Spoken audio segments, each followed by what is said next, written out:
Ang wisdom, natututunan mo yan pag marunong kang makinig at aminin mong hindi mo alam lahat ng bagay. Because proud people, they will never acquire wisdom because they will always think, I know everything. You don't need to teach me anymore. Samantalang ang taong humble, makikinig yan. I need to learn. I admit that I don't know everything. I am willing to learn. Kaya walang taong alam niya lahat ng bagay. Only Jesus knows everything. Tao, hindi natin alam lahat ng bagay. We need each other.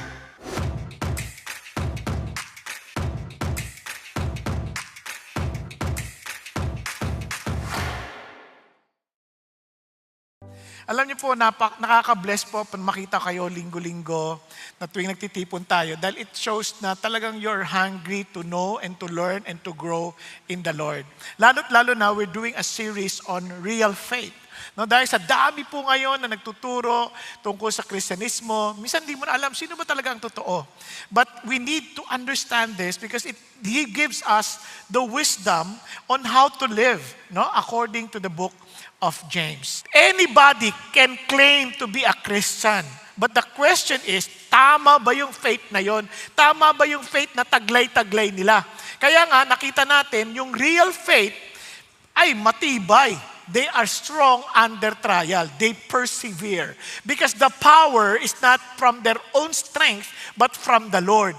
At hindi lang yon, real faith obeys God's word. Sumusunod sa salita ng Diyos kasi God kumbaga supports whatever He says.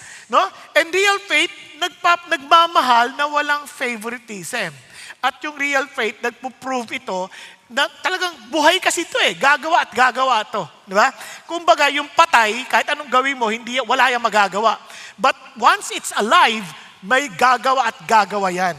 Ngayon, ito pa, nung nakaraan, diniinan natin, real faith controls the tongue. Okay? Ito baka ma-misinterpret ninyo Hindi yung gawa ang nagpapatibay ng faith. Yung faith gagawa. Nakuha niyo ba ibig sabihin? So ito, kaya yung real faith chooses God's wisdom. Yan ang ating titignan ngayong gabi.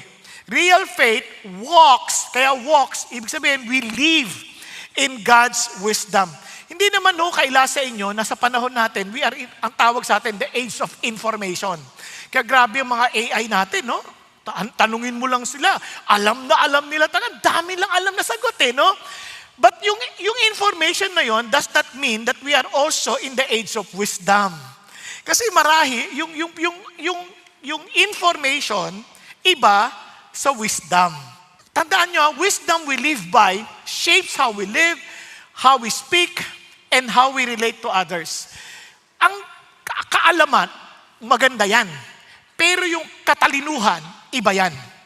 Naunawaan po? Yun yung kailangan matranslate mo yung kaalaman sa katalinuhan, sa gawa. Ma-translate mo. Kailangan mailipat mo. Mailagay mo sa practical na aplikasyon. Kaya, napaka-importante na we don't just have what? Knowledge. We need to have wisdom. So, paano natin malalaman yan? Real faith walks in God's wisdom. It is shown in our humble action. It shapes in Christ-like character. And it strengthens relationship. So itong makikita natin. Makikita yan sa action natin. Makikita yan yung sa ating character. At obviously, makikita yan in the way we relate with people.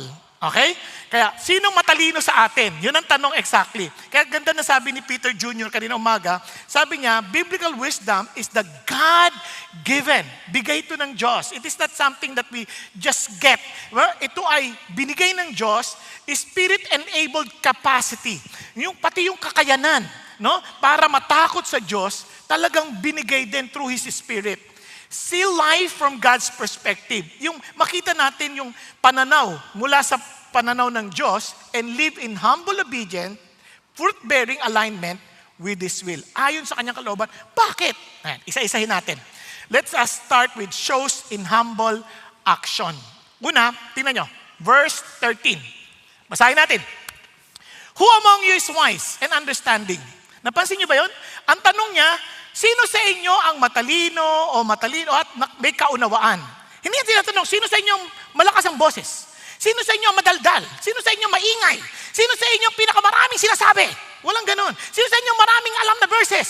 Hindi yun ang tanong niya. Ang tanong niya, sino sa inyo ang matalino at nakakaunawa? Ipakita niya to sa kanyang, yung word na good dito, hindi lang mabuti. Magandang pag-uugali sa kanyang gawa in the gentleness, sa kahinahunan ng kanyang katalinuhan or sa salitang kanyang mapagpakumbabang katalinuhan or wisdom. Di ba? Kaya ang tanong niya dito, nakakagulat. Yung wisdom is not something you claim. Hindi mo pinapalandakan sa lahat ng tao. Matalino ako. Ako ang matalino. Ako ang iboto ninyo. Maraming ganyan eh. Pero hindi yun nasasabi niya. Wisdom is something we show. Napansin niyo sa aklat ng James, laging paulit-ulit yun. Faith is evident, lagi nakikita. Yung katalinuhan, nakikita din. Hindi yan basta kiniklaim lamang. At napaka-importanting makita kasi kung hindi nakikita, useless yan. Hangad ng Diyos, maayos ang buhay natin. Hear, O sons, the instructions of a father. Kinig ka sa tatay mo. Kinig sabi niya, let your heart behold fast my words. Keep my commandments and live. Kasi itong pinag-usapan dito, matinong tatay ha. Hindi pinag-usapan dito yung mga tatay na nagtatay-tatayan lang. Yung matinong tatay, walang matinong tatay na naghahangad na masira ang buhay ng kanilang mga anak. So iniisip nila yung mabuti lang kinabukasan. And look at this. Acquire wisdom, acquire understanding, do not forsake her. Huwag mo kalimutan ng katalinuhan. Sabi niya, and she will guard you. At sabi niya dito, tingnan mo, and love her and she will watch over you. Sa daming manloloko dito. Hindi mo maiwasang maloko ka, pero gabantayan ng Diyos. Kasi kahit maloko ka, hindi ka nawawalan ng pag-asa. Nabubuhayan ka pa rin ng loob kasi yung katalinuhan ang magbabantay sa'yo. Okay ba yan? Hindi mo maiiwasan na magkamali ka sa iyong pagpili, pero magtutuloy-tuloy ka kasi yung mismo katalinuhan ang mag-iingat sa'yo. Yan ang sinasabi niya. Kaya paano hindi ka paano masisira ang buhay mo niyan? Imposible. Kaya sabi niya, the beginning of wisdom is acquire wisdom, and with all acquiring, get understanding. Bakit importante yan? Tinuturuan tayo, imagine, kung ang negosyo, halimbawa ng negosyo na lang, kung ang negosyo nakukuha mo sa tamang pakikitungo sa tao, kaya nga sabi nila, hindi lamang customer for once, customer for life. Paano mo yan matututunan? Pag may wisdom ka, it will teach you how to treat people properly. And it will help you respond under pressure. And it will help you to carry ourselves. Yun ang ginagawa ng wisdom. Kaya sabi ni James, wisdom, mayroong humility. Bakit humility? Kaya humility of wisdom. Bakit humility? Kaya nga humble action. Kasi ang wisdom, natututunan mo yan pag marunong kang makinig at aminin mong hindi mo alam lahat ng bagay. Because proud people, they will never acquire wisdom because they will always think, I know everything. You don't need to teach me anymore. Samantalang ang taong humble, makikinig yan. I need to learn. I admit that I don't know everything. I am willing to learn. Kaya walang taong alam niya lahat ng bagay. Only Jesus knows everything. Tao, hindi natin alam lahat ng bagay. We need each other. Now, look at this. But He gives. Kaya yung tanong dito, ano ba yung humility? Kasi minsan, yung mismong humility, hindi naintindihan ng tao. Ang isip ng humility, pag sinabi kong ako, humble ako, ano agad ang feeling na iba? Yabang naman nito. Di ba? Pag sinasabi na pag alam mo na humble ka, hindi ka na humble. Hindi yan totoo. Si Jesus, sabi niya, learn from me for I am humble and meek. He knows that He is humble. Does it mean mayabang siya? Hindi. Ito kasi ang humility. Look at this. But He gives a greater grace. Therefore it says, God is opposed to the proud. Yun ang mahirap. Sa lahat ng magiging kaaway mo, wag si God. Magiging kaaway mo siya pag if you are proud. Paano ba yun? But gives grace to the humble. So how can I be humble? Sabi niya, therefore, submit to God. That's humility. True humility is submission to God. Minsan nga mukha pa tayong mayabang dahil nagsasabit tayo kay God eh. Naalala niyo si David? Nung makita niya si Goliath, sino yung uncircumcised Philistine na yan? Sabi ng mga sundalo, huy, pwede ba? Kami nga takot dyan eh. Kasi ikaw, ang yabang mo. Pero in all honesty, siya yung humble. Because he sees God. He does not see Goliath. Maraming tao nakita yung problema. Ang laki ng problema. Hindi kaya natin yan. Ayusin natin. Ano ka ba? Yabang nito. Puro lang ayusin natin. Ang laki nga ng problema. Doon. Hindi mo kasi nakikita si God. Kaya ka mayabang. Yun ang mayabang. Hindi nakikita si God. Pero yung nakakita kay God sa sitwasyon, yun ang humble and they're willing to submit to the ways of God because they knew that God knows better. That's humility. Kaya sabi ng Lord, He gives grace to this kind of people. E tingnan mo naman, parang ang yabang. Resist the devil and he will flee from you. Wow, tapang naman ito. Demonyo na nire-resist. Di ba? Now, kaya yung ibang tao, kala mo humble. Ay, ayoko mag-attend ng church. Makasalanan ako, baka masunog ako dyan. Saan ka pupunta? Sige nga. Kaya ano sabi ng Lord? Kung talagang humble ka, you want to submit to the Lord, come. Draw near to God. Look at the words. Draw near to God and He will draw near to you. Isipin mo, pag lumapit ka kay God, siya pa lalapit sa'yo. Yun ang humility. Parang, wow, well, Lord, wala naman ako ibang pupuntahan. And sabi niya, okay, cleanse your hands. Linisan mo, you sinners. Then you admit that you are a sinner, that you're willing to come to God because you know you cannot clean yourself. Kaya Lord, ikaw lang po makakapaglinis sa akin. That's humility. And then, purify your hearts, you double-minded. Yung purify your hearts, ang ibig sabihin, Lord, wala na akong ibang iniisip. Kayo na lang, I'm single-mindedly yours. Yun ang humility. Pero hanggat may kahati si Lord, double-minded tayo at ang dami nating iniisip na maparaan instead of trusting the ways of God, pride yun. And God is opposed to the proud. Ang bigat nun ha. Kasi sabi niya, kaya be miserable, mourn, weep, let your laughter be turned into mourning and your joy to gloom. Ano sinasabi niya? It's one way of saying, you better repent. You repent and come back to God. Admit that you're wrong. Admit that you are living independently from the Lord. But this time, you submit to God. Yun ang humility. And look at the words. Humble yourself in the presence of the Lord and He will exalt you. Maiaangat ka pa niya. Ang bait ng Diyos. Kaya ang totoong wisdom, saan nagsisimula? Ano sabi ni David? The fear of the Lord is the beginning of wisdom. A good understanding of all those who do His commandments. Kasi ngayon maintindihan mo na why God commanded me to do this. Because I fear God. I may not fully understand it at first, pero little by little I'm beginning to see the logic of His commandment. I'm beginning to see how He cares for me. I'm beginning to see that He knows better than I do. Tingnan niyo po. And the fear of the Lord is the beginning of wisdom. Dahil sa takot mo sa Diyos, you don't do anything that displeases the Lord. Diba?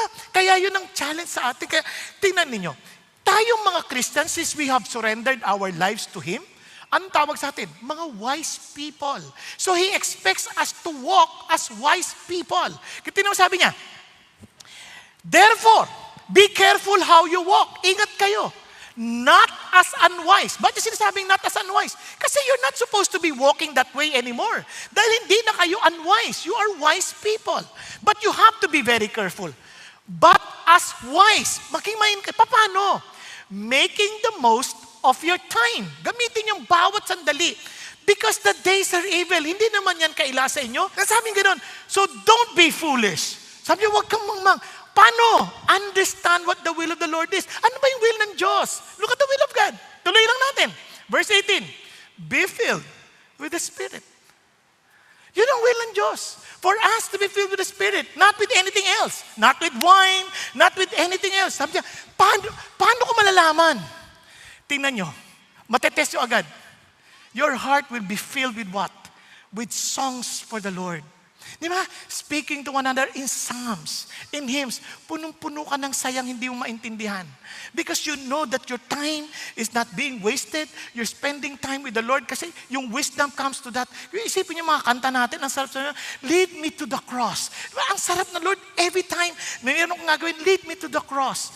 Yung puso mo parang may sariwang kanta na masaya, hindi puro malungkot na lang, sinaktan mo ang puso ko. Ano kanta yan? Walang saysay eh. Samantalang kung inasasabi mo, Lord, di ba yung kanta mo na nagsasabing, Lord, mananatili ako sa iyong lilim. Parang wow, panatag na panatag ang iyong kalooban. Di ba? Tapos ito pa sabi niya, always giving thanks for all things in the name of our Lord Jesus Christ. Walang lugar ang reklamo, walang lugar ang mga masasamang kaisipan. Kasi sabi nga ni James, so tingnan nyo, is do not complain. Sa ibang translation, do not grumble. Alam mo yung sabihin ng complain dyan at saka grumble? Yung umiikot ang mata. Ganyan. Pag may sinabi sa'yo, ay, nako, yan na naman. Umiikot yung mata. Kasi sabi niya, do not. Sabi niya, against one another so that you yourself may not be judged. Behold, the judge is standing right at the door. You are so aware of the presence of your God, the very judge, na siyang alam mong that's where the wisdom begins. Diba? Alam mo yung reality ng Diyos. Balik tayo, sabi niya sa Ephesians, sabi niya gano'n, and be subject to one another in the fear of Christ. Yung ating galang kay Kristo. Yun nagtuturo sa ating makinig. Yun nagtuturo sa ating matuto. Yun nagtuturo sa atin na hindi lang tayo ang nasusunod. Kasi we are living for Him. And that is exactly the essence of wisdom. Ito ang amazing part na sabi ng Lord. Balik tayo. Tingnan nyo. Dito, let your gentle spirit be known to all men. The Lord is near. Di ba yung word na humility, nakita nyo kanina ang pagkakasabi, gentleness of wisdom? Yung gentle na word, hindi yan weakness. Hindi yan, yung meekness kasi hindi weakness. It is a controlled strength. Yung lakas mo, kontrolado. Kaya mas malakas ka kasi nakokontrol mo yung galit, nakokontrol mo yung action. Bakit? Kasi you know that the Lord is near. He is your judge. Di ba, naalala nyo yung kahit sa words, di ba? Let your yes be yes and no be no, that you will not fall into condemnation. Ano sinasabi niya? Kaya ang Christian, madali, hindi mo problemahin. Hindi mo kailangan magsinungaling. Every time we speak, dapat, because of the presence of God, wisdom lang to. Lagi kang magsasalta ng katotohanan. Bakit? Kasi you're always under oath. Let your yes be yes and no be no. That you are to tell the truth, nothing but the truth, so help me God. Because our judge is near. Ganon din sa meekness. Ano sabi ng Lord? Ito yung wisdom. It requires what? Knowledge. Then it requires understanding. You need to know. Ito yung knowledge. Then this data, kailangan maintindihan ko how it works. Then I have to apply it. Yun ang wisdom. It is the applied knowledge. Now, kaya tayo sabi ng Bible, therefore, everyone who hears these words of mine and acts on them may be compared to a wise man who built this house on the rock. Di ba? Talino. Sabi niya, bakit? And the rain fell, and the flood came, and the winds blew and slammed against the house. And yet it did not fall, for it had been founded on the rock. You want your life to be strong enough? Then you better listen to God. And apply it. Kasi si God ang susuporta sa atin. Lord, ang hirap eh. Relax ka lang. I will be with you. I will support it. Ako yung may kapangyarihan. If you know that I am in control of the future, then you better trust me on this. Di ba? Kaya sabi ng Bible, tinan nyo, this book of the law shall not depart from your mouth, but you shall meditate on it day and night. For what? So that you may be careful to do according to all that is written in it. Hindi lang yung memorize mo, alam mo paano gawin. Kaya tingnan natin, ano ba yung produkto natin? Kaya nga, the true wise person doesn't have to announce it. Gawin mo. Show it. Paano? Kaya sabi ni Jesus, they will know that you are my disciples because what? You have love for one another. Kaya, wisdom doesn't shout. Wisdom doesn't dominate. Wisdom doesn't rush to be right. Wisdom walks humbly. In our wisdom makes us harsh. If our wisdom makes us harsh, proud, impatient, or dismissive of others, it is not from God. Diba, minsan akala natin magaling tayo, pero wala tayong pasensya. Madali tayo mainis. Nagagalit tayo sa iba. Yung wisdom na yan, hindi galing kay God yan. Nakuha? Andiyan pa kayo?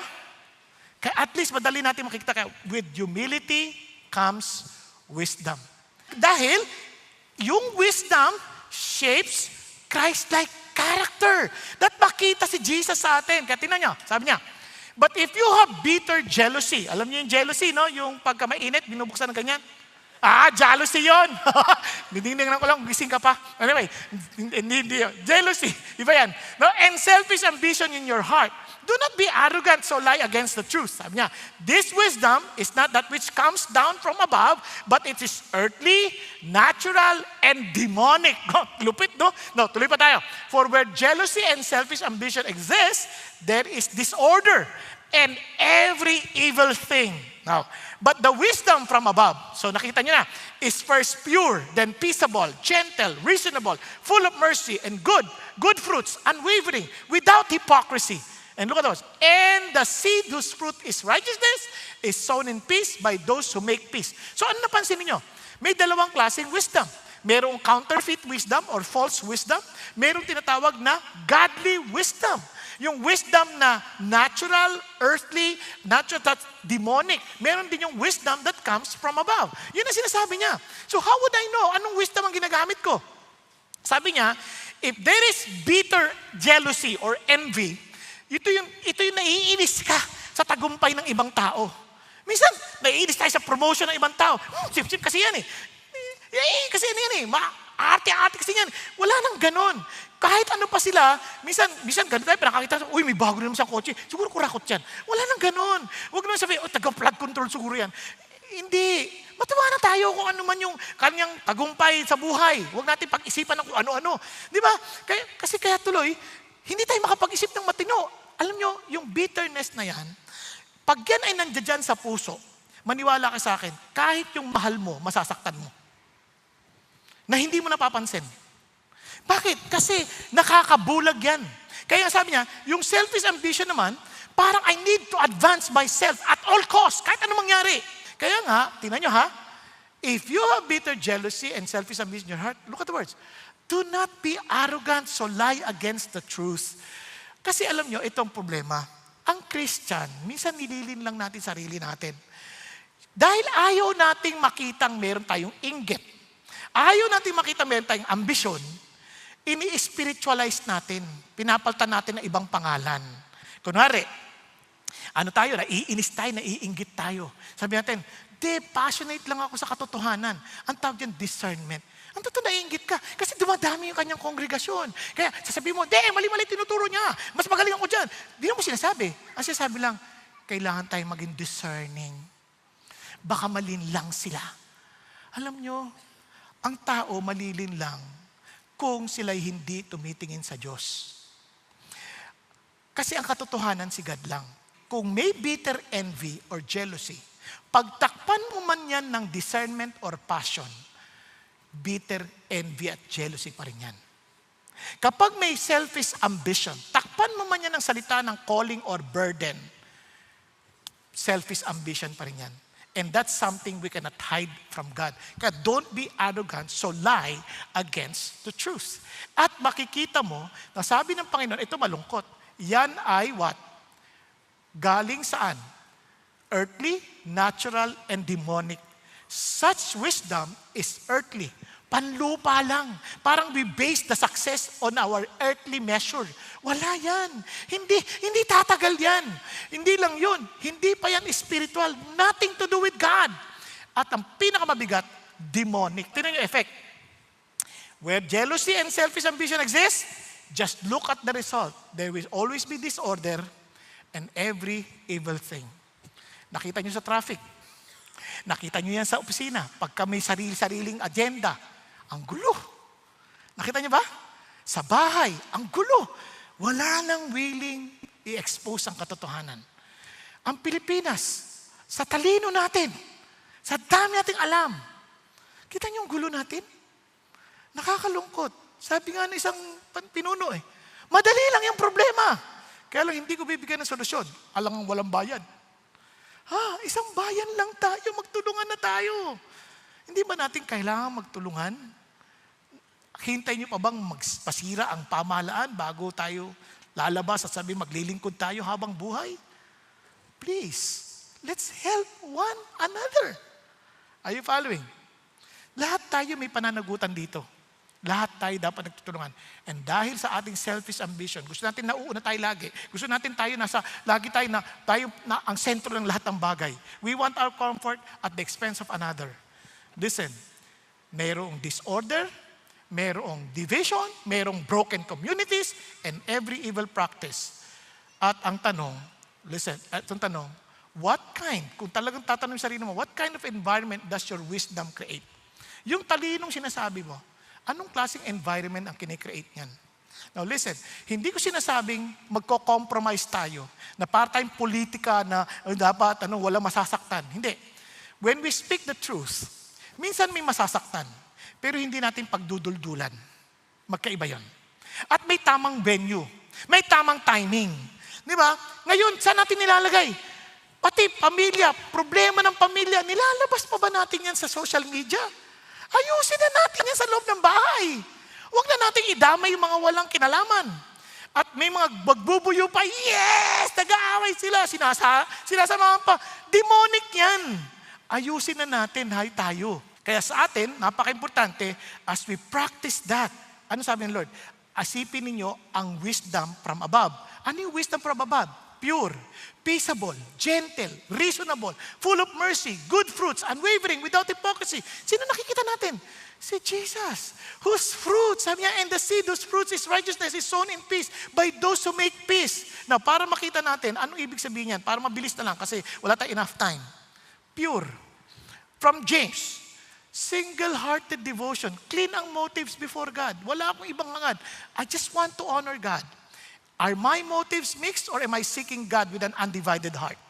Yun ang tanong. Every time you have arguments, you want something to tell the world, tanongin mo sarili mo, anong motive mo? Bakit mo ginagawa yan? Is it really for God? Peaceable. Opposite obviously ng quarrels, fight, and rivalry. Do my words and action cultivate peace or fuel conflict? Di ba? Gentle, slow to anger, careful, restrained speech. Ano sabi? Do people feel heard and respected when I speak? Nagagalang ba sila? Even in disagreements? No. Open to reason, teachable, willing to receive correction. Ano sa James? Am I quick to listen and learn or quick to defend myself? Pag-isipan ninyo. Now, full of mercy, compassion that triumphs over judgment. Am I more known for extending mercy or passing judgment? Minsan, naghuhusga na tayo kaagad eh. Full of good fruit, faith and wisdom proven by visible obedience. What kind of fruit is my life producing in others? Anong epekto nito sa buhay ng ibang tao? Impartial, no favoritism, consistent love and justice. Do I treat people differently based on status, comfort, or benefit? And lastly, sincere, undivided, not double-minded or hypocritical. Is my faith the same in private as it is in public? You ask yourself. You see, yung wisdom that comes from God, yan ang dapat epekto. Kita si Jesus. Kaya nga ho, the seed whose fruit is righteousness. Ano sinasabi ni James dito? Ito sinasabi niya, yung ating effect dapat, yung peacemakers, sow in peace, reap harvest of righteousness. Kasi bawat salita natin, binhi yan. Bawat action natin, binhi yan. Attitude natin, binhi yan. Kaya may epekto yan sa buhay ng ibang tao. Now, this is something that we need to learn. Kaya you will know them by their fruit. You see, friends, wisdom is not proven by how convincing we sound, but by what our lives produce. Kaya naman, it strengthens relationship. No? Tingnan nyo. What is the source of quarrel and conflicts among you? Meron ba kayong away sa bahay? May away ba kayo sa opisina? May away ba kayo sa eskwelahan? May away ba kayo sa kaibigan ninyo? Anong problema? Ano ba yan? Baka naman kayo may personality differences. Baka may mga irreconcilable differences. Hindi yun ang binanggit ni James. Anong binanggit ni James? Is not the source your pleasure that wage war in your members? Ano sinasabi niya? You lust and you do not have, so you commit murder. You're envious and cannot obtain, so you fight and quarrel. You do not have because you do not ask. Ano sinasabi ni James? The conflict starts inside. Yung gulo natin, na ipo-project natin sa labas. Okay, it's not about differences in personality. It is not about differences in methods. It is not about differences in style. Wala doon. It is more of our problem within. Kaya meron tayong desire, hindi masama yung desire. Ang problema, yung disordered desire. Mali yung pagkakaayos ng ating desire. We have desire. That desire is a gift from God. Pero pag mali na, it becomes our God. Nako, it will create lots of problem. Kasi nga, yung desire, naging siya na yung sentro. Hindi dapat. At ang problema pa, hindi mo na may pag-pray. Sa halip na hingin mo sa Diyos, because nobody in this world can satisfy what we want in life. Only God can. Hindi yung asawa, hindi kaibigan, hindi sino mang tao. Only God can satisfy us. Kaya you tell God, our concern, nainggit ka na wala kang ganung posisyon, you tell God. Di ba, hindi mo masama yun, sabihin mo sa Diyos. And He will tell us what we need to understand. Kaya nga alam niyo po, ang ganda, kung maintindihan lang natin ito, mabibless ang ating pamilya. Alam niyo, itong malungkot. Sometimes, even in our prayers, pag mali yung ating direksyon, pati yung prayer natin, nagiging corrupt. Tingnan niyo, basahin natin. You ask and do not receive because you ask with wrong motives, so that you may spend it on your pleasure. When our desire becomes our God, lahat nagiging corrupt. Sa halip na ang objective natin sa prayer ay relationship, lagi siyang nagiging tool. God becomes a means, not the goal. So friends, listen to this.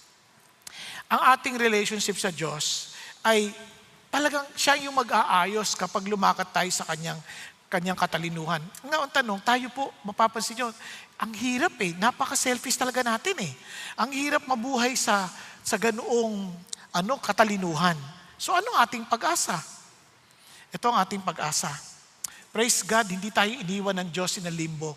Sabi ng Lord, but to those who are the called, both Jews and the Greeks, kahit sino ka man, iisa lang din ang solusyon. Christ, the power of God, and the wisdom of God. Christ is who we need. He is the wisdom of God. Paano? Where wisdom grasp our wisdom, kumukuha, His wisdom gave. Where our desires consumed, His love sacrificed. Where our pride divided, His humility reconciled. Friends, James is not calling us to be smarter. He's calling us to surrender to Jesus. Kaya naman, listen to this. Friends, we need to admit to God. You see, wisdom is not about winning. Wisdom is about becoming Christ-like. Kaya sa marami sa atin sa buhay, ang dami nating nawala because we're not honest enough to admit we need God. Kaya sabi ni Jesus, you want to be wise? Come to me. Those who labor and heavily laden, and I will give you rest. Be honest. Come. Alam kung pagod ka na sa buhay mo, you're trying your best to live your own life, to live a life na gusto mo in your own terms. Sabi ni Lord, come, I will give you rest. Take my yoke upon you, for my yoke is easy and my burden is light. In fact, sabi nga ni James, if you lack wisdom, come, and I will give it to you generously without finding fault. Hindi na kita susumbatan. Lapit ka lang. Hindi na kita susumbat. Lapit ka lang. Bibigay ko to ng malaya sa'yo. Tayo pong lahat ay yumukot, pumikit sandali. Mga kapatid, ikaw lang din naman nakakaalam ng totoo mong kalalagayan sa buhay. Alam mo kung masaya ka sa kinalalagyan mo o hindi. Alam mo rin naman kung talagang masasabi mong yung buhay mo is indeed worth living for. It is something that I would not exchange to any life. Dahil alam mo that you are living a life with wisdom. But you have to admit naman, kung sakaling talagang hindi naman talaga, then be honest. Jesus is offering Himself, the very wisdom of God. God is telling you, come to me and I will give you rest. Those who are weary, those who are heavily laden, come, learn from me. For I am humble and meek. Maging tapat ka, maging totoo ka. If you need Jesus today, you want rest, then start by bringing back once again the honor and the glory belongs to Jesus. Have a fear of Christ in your heart. Take Him, receive Him, choose Him to be your Lord and to be your Savior, no longer yourself. Kapatid, kung yun ang loobin ng puso mo, be humble. Itaas mo kamay mo sa Panginoon sa Kristo mo, Lord, ako po yun. I need you. I surrender myself to you. Yes, thank you, Lord. Hallelujah, thank you, Jesus. Yes, Lord, I raise my hand as a surrender to you. I admit, Lord, that I've been trying to live my life in my own terms. But now, Lord, I'm surrendering myself to you. I accept you as my Lord and my Savior. I accept, Lord, that I cannot even save myself, but you are my Savior. Thank you for dying on the cross for my sin. Thank you, Lord, that you rose again from the dead. Lord, thank you that you even promise your Holy Spirit to empower us in order for us to live the Christian life. Lord, I raise my hand because I surrender my life to you. Lord, reign in me, Lord. Make me the person that you want me to become. Thank you, Jesus. Hallelujah. If you prayed that prayer, the Lord answered you. And as He promised, the Lord of wisdom will grant you the hunger and thirst for His word, that you will begin to really desire, not only desire, but to act on His teachings and apply it in your own life. Because wisdom is applied knowledge and understanding from the Lord. Thank you, Jesus. Hallelujah. Father in heaven, I thank you, Lord God, that you know everyone in this room. And thank you, Lord God, that Lord, you will empower those who raise their hands before you and allow them to experience the truth of your Lordship in their lives. But I pray for every family we represent, even for those who are watching online. I pray, Lord God, to allow all of us to live and walk in your wisdom. Lord, with humility, Lord, with Christ-like character being formed in us, O Lord. And thank you, Lord God, that you will also teach us on how to fix our relationships at home, in our office, in our, Father God, in our community. Lord, allow us, Father God, to be the catalyst of change, that people will desire you because as they see us, Lord, reflecting you in our lives, reflecting the very wisdom, Lord God, that you have placed upon our hearts. Thank you, Lord. We don't need to shout. Help us to show the wisdom that you have given us. Allow us to be careful to walk, Father God, in wisdom. Lord, not, Father God, not wasting our time, O Lord, with things that are not necessary. But help us to do your will always.